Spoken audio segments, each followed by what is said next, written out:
काही अधिकारी आपल्या शासनामधले भ्रष्टाचार करत असतील, गैरव्यवहार करत असतील आणि देवाभाऊंच्या पर्यंत ह्या गोष्टी जात नसतील आणि त्या जर का सोशल मीडियातनं आणि पत्रकारांनी तुम्हाला निदर्शनास आणून दिल्या की हे लूटमार आहे शासनाची, हे अधिकारी सगळे लुटून खायला लागलेत, हे जर का तुम्हाला पुराव्यासहित आम्ही दिलं तर तुम्ही देवाभाऊंच्याकडे हे नेऊन हे शासनाचं होणारं नुकसान आणि काम निकृष्ट दर्जाचं जर का होत असेल तर तुम्ही आवाज उठवणार का?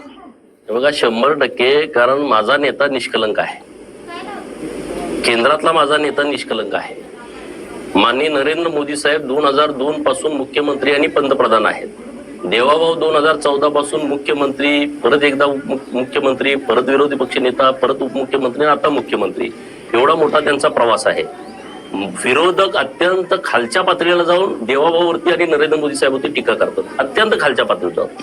परंतु एकदाही माननीय नरेंद्र मोदी साहेबांनी आणि देवाभाऊनी भ्रष्टाचार केला असा कोणीच आरोप केला नाही.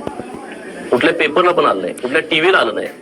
परंतु अधिकारी जर अशा पद्धतीनं वागत असतील, तुमच्या शासनात होते नाही, सरकारला जर माहिती न होता चुकीच्या पद्धतीनं वागत असतील आणि तशी माहिती जर अधिकृतपणे आली तर ती पहिली माहिती माननीय देवाभाऊंच्या हातामध्ये नेऊन देईन आणि अशा पद्धतीनं काही चुकीचं काम चाललंय ते त्यांना आमच्या निदर्शनास आलेलं आहे. असे पुरावे पण आहेत की हे अधिकारी आणि ठराविकच ठेकेदारांच्या टोळ्या तयार होऊन शासनाला खड्ड्यात घातलं जातंय, हजारो कोटीचा गैरव्यवहार तुम्ही द्या. तात्काळ आपण आता 5 तारखेनंतर आपण फ्रीज आहोत, 23 तारखेला अधिवेशन आहे, आपण स्वतः जाऊन भेटू ना साहेबांना. साहेब असल्या गोष्टीला अजिबात थारा देत नाहीत, कोण जवळचा असू दे लांबचा असू दे, त्यांना काही या गोष्टीचं देणं घेणं नाही.